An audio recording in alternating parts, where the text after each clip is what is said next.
Baik, sebelumnya Assalamualaikum warahmatullahi wabarakatuh. Perkenalkan, kami dari kelompok 5A, Case Based Project berkaitan dengan permasalahan gangguan abiotik antroposentrik terhadap berbagai tipe ekosistem hutan di Indonesia. Di sini kami akan mengulas tentang jurnal yang telah kami kutip dengan judul Komponen Faktor Abiotik Lingkungan Tempat Tumbuh Puspa Skima Walisi di Kawasan Hutan Adat Bulian Kabupaten Musirawas. Pertama-tama, perkenalkan, nama saya Risa Wulandari dengan NIM 245450302 KT 10902 sebagai moderator.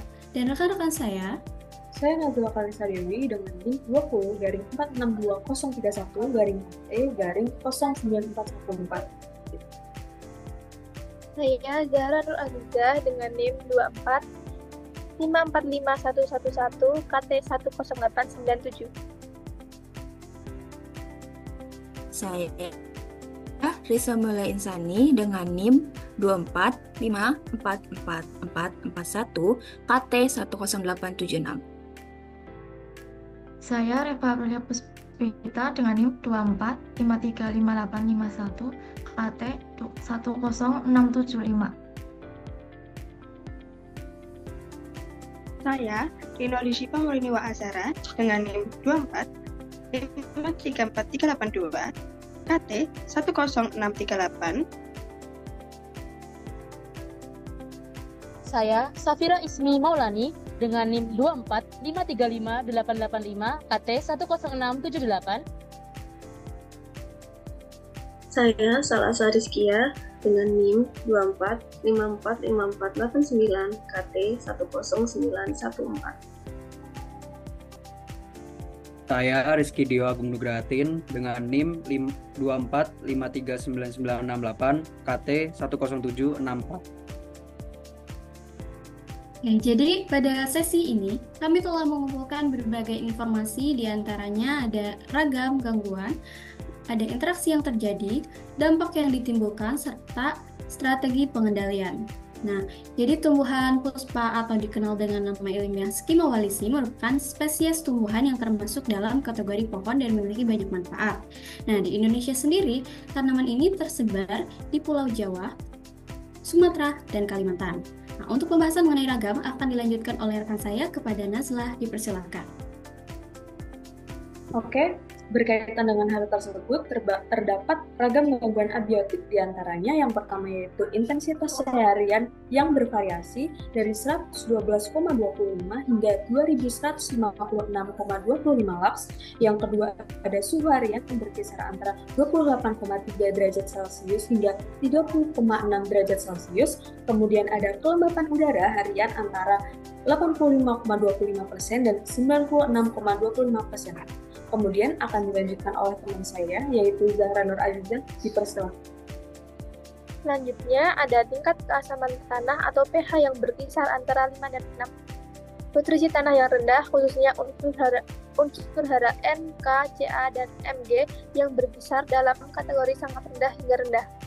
Rendahnya kandungan unsur hara karena jenis tanah aluvial yang berasal dari endapan tanah yang telah mengalami pencucian unsur hara. Baik, selanjutnya terdapat interaksi yang terjadi di sini. Yang pertama, intensitas cahaya yang tinggi meningkatkan pertumbuhan puspa karena mendukung fotosintesis. Karena seperti yang kita sudah tahu, fotosintesis itu memerlukan cahaya matahari.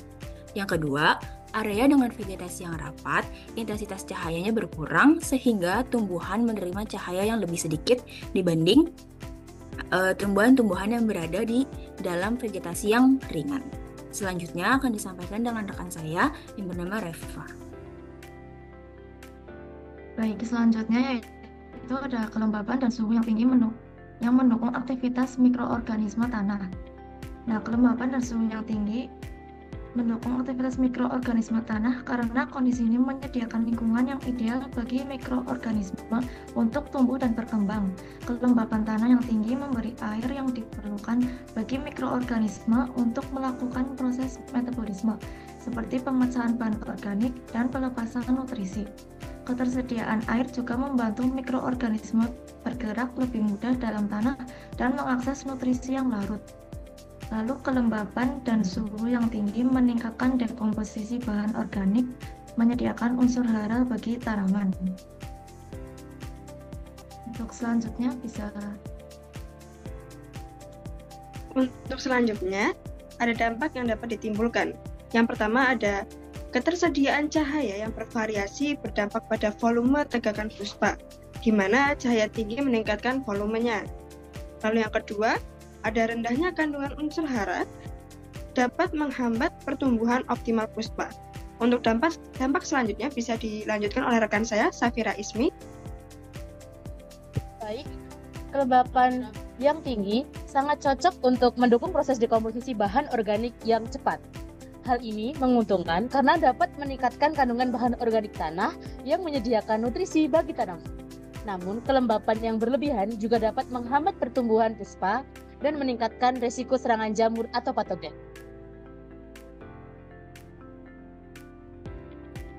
Nah, pengendalian gangguan abiotik pada tanaman puspa di kawasan hutan dapat dilakukan melalui beberapa strategi. Yang pertama, pemantauan kondisi tanah dan pengelolaan penutupan tajuk. Pemantauan kondisi tanah penting untuk memastikan bahwa tanaman mendapatkan nutrisi yang cukup dan kelembapan yang optimal, yang dapat mempengaruhi pertumbuhan dan kesehatan tanaman. Untuk pengelolaan penutupan tajuk berfungsi mengatur intensitas cahaya yang diterima, sehingga dapat mengurangi dampak dari suhu ekstrim dan menjaga kelembapan tanah. Dengan strategi ini, tanaman puspa dapat tumbuh dengan lebih baik dan lebih tahan terhadap gangguan lingkungan. Yang kedua, perlakuan silvikultur seperti pemupukan terencana dan rotasi tanaman. Pemupukan terencana dan rotasi tanaman ini berperan sangat penting dalam menjaga ketersediaan nutrisi tanah, karena mendukung pertumbuhan tanaman puspa yang lebih baik dan meningkatkan ketahanannya terhadap gangguan lingkungan. Selanjutnya ada pembenahan tanah melalui penambahan kompos, seperti contoh kompos dari tanaman hidrilla yang tidak hanya meningkatkan kesuburan tanah, tetapi juga mendukung upaya konservasi dengan menciptakan habitat yang lebih baik lagi untuk tanaman puspa. Selain itu, perbanyakkan pohon puspa secara masif dan cepat penting untuk reboisasi dan restorasi hutan, yang berfungsi sebagai langkah konservasi untuk menjaga keseimbangan ekosistem. Yang terakhir, pemilihan lokasi tanaman yang tepat. Dengan mempertimbangkan faktor lingkungan seperti suhu, kelembapan, dan intensitas cahaya sangat penting untuk mendukung pertumbuhan tanaman.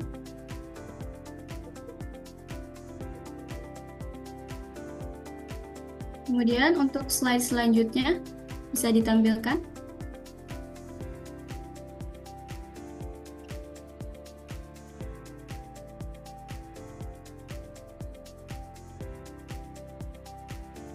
Baik, jadi di sini merupakan slide terakhir dari infografis kali ini yang merupakan memaparkan peran-peran tiap anggota. Jadi di sini saya sendiri sebagai pemateri, opening dan moderator presentasi, ada Nazla Clarissa Dewi sebagai pemateri, Repa Afrilia Puspita sebagai pemateri, Rinio Desipa MA, Desain Infografis dan pemateri, kemudian ada Salasa Rizkia sebagai pemateri, Rizky Dio Agung Nugroho dan Risa Mulya Insani sebagai pemateri.